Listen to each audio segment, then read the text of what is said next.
नमस्ते और स्वागत है। आज हम हिंदी भाषा की एक बड़ी कमाल की चीज के बारे में बात करने वाले हैं, समास। अरे ये वो जादू है जो बड़े बड़े वाक्यों को छोटा और असरदार बना देता है।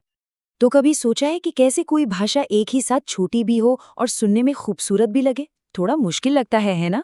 पर अपनी हिंदी के पास इसका एक बड़ा ही शानदार जवाब है। और वो जवाब है समास। तो चलिए फिर देर किस बात की, समझते हैं कि आखिर ये समास है क्या भला और इसका काम क्या है। अच्छा, तो किताबी भाषा में देखें तो समास क्या है?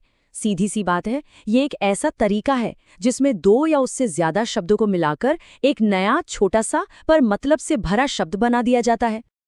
और अगर बिल्कुल आसान भाषा में समझना हो ना, तो समास शब्दों को कंप्रेस करने की कला है। ठीक वैसे ही जैसे हम बड़ी बड़ी फाइल्स को जिप करके छोटा कर देते हैं, समास भी शब्दों को छोटा कर देता है। कह सकते हैं कि ये हिंदी का अपना कंप्रेशन टूल है। और इसकी पावर, अरे वाह, वो तो इन एग्जाम्पल्स में साफ दिखती है। देखिए, राजा का महल। इतना लंबा बोलने की क्या जरूरत है जब हम राजमहल कह सकते हैं, है ना? और जिसका कोई अंत नहीं, वो सीधा बन गया अनंत। कितना पावरफुल है ये। तो सवाल उठता है कि हम समास का इस्तेमाल करते ही क्यों हैं? देखिए, सीधी सी बात है। एक तो ये भाषा को छोटा और खूबसूरत बनाता है। दूसरा, कम शब्दों में ज्यादा बात कह पाते हैं। और कुल मिलाकर हिंदी में अपनी बात रखना बहुत आसान हो जाता है। चलिए, अब ये तो समझ आ गया कि समास क्या है और क्यों है। तो अब आगे बढ़ते हैं और इसकी जो 6 अलग अलग टाइप्स हैं ना, उन्हें एक एक करके समझते हैं। तो सबसे पहले आता है अव्ययी भाव समास। अब इसका नाम थोड़ा मुश्किल लग सकता है, पर इसका काम बहुत सीधा है। इसके नाम में ही इसका राज छुपा है। अव्यय मतलब इससे जो शब्द बनता है ना, वो बदलता नहीं है, चाहे उसे वाक्य में कहीं भी इस्तेमाल करें। तो इसका रूल क्या है? बहुत सिंपल। दो शब्द मिलकर एक एडवर्ब यानी क्रिया विशेषण बन जाते हैं। जैसे यहाँ देखिए, यथा और योग्य मिलकर बन गया यथा योग्य, मतलब योग्यता के हिसाब से। या सोचिए, हम कहते हैं बार बार, ये भी अव्ययी भाव समास ही है। अब आता है नंबर 2, बहुव्रीहि समास।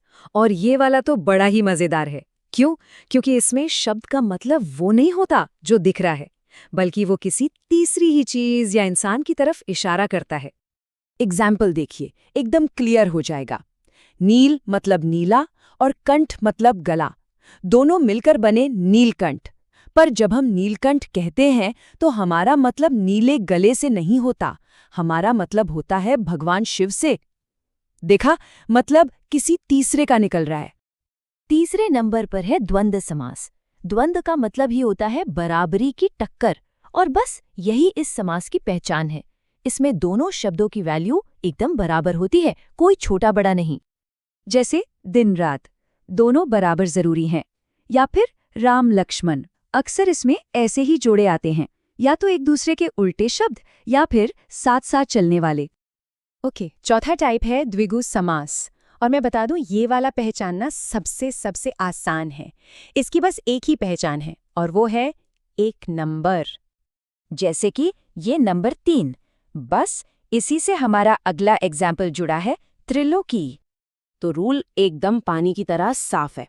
अगर पहला शब्द कोई नंबर है तो वो द्विगु समास है। बस जैसे 3 और लोक मिलकर बन गए त्रिलोकी, यानी 3 लोक। सिंपल। चलिए, अब आते हैं 5वें समास पर, जो शायद सबसे ज्यादा इस्तेमाल होता है, तत्पुरुष समास। इसको ना एक पहेली की तरह समझिए। इसमें दो शब्दों के बीच का एक छोटा सा शब्द गायब हो जाता है। जैसे राजा का पुत्र, इसमें से का हटा दीजिए, क्या बना? राजपुत्र। एक और देखिए, ग्राम में वासी, यानी गांव में रहने वाला। इसमें से में हटा दिया तो बन गया ग्रामवासी। और हाँ, इसमें हमेशा दूसरे वाले शब्द की इंपॉर्टेंस ज्यादा होती है। और अब हम आ गए हैं अपने आखिरी टाइप पर, नंबर 6, कर्मधारय समास। पता है, कई लोग इसे तत्पुरुष का ही एक स्पेशल केस मानते हैं। इसमें एक शब्द दूसरे की विशेषता बताता है। इसका रूल ये है कि एक शब्द एडजेक्टिव होता है और दूसरा नाउन। जैसे नील यानी नीला और कमल दोनों मिलकर बने नीलकमल। यहाँ हम किसी तीसरे की बात नहीं कर रहे हैं, हम सीधे सीधे कमल के रंग की ही बात कर रहे हैं। ये फर्क है। तो लीजिए, हमने 6 के 6 समास देख लिए, पर अब सवाल ये है कि इनको फटाफट पहचाने कैसे। तो चलिए अब कुछ आसान ट्रिक्स की बात करते हैं। ये एक तरह की क्विक गाइड है, बस खुद से सवाल पूछिए। क्या बीच का कोई शब्द जैसे का, के, में गायब है तो वो तत्पुरुष है। क्या दोनों शब्द बराबर के हैं तो वो द्वंद्व है। क्या पहला शब्द कोई नंबर है, पक्का द्विगु है। क्या मतलब किसी तीसरे की तरफ जा रहा है तो वो बहुव्रीहि है। और अगर पूरा शब्द मिलके एडवर्ब बन गया तो वो अव्ययी भाव है। बस इतनी सी चेकलिस्ट है। तो ये था समास का पूरा लेखा जोखा।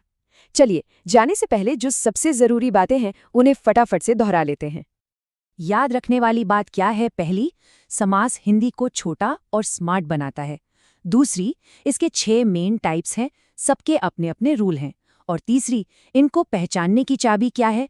नंबर दिखे तो द्विगु, जोड़ा दिखे तो द्वंद्व और बीच का शब्द गायब हो तो तत्पुरुष। इन 3 पर ध्यान देंगे तो ज्यादातर काम हो जाएगा। और समास को समझने का मतलब है हिंदी को और गहराई से समझना। तो ये थी समास की कहानी। उम्मीद है कि अब ये टॉपिक उतना मुश्किल नहीं लग रहा होगा। अच्छा, अब जाने से पहले एक सवाल।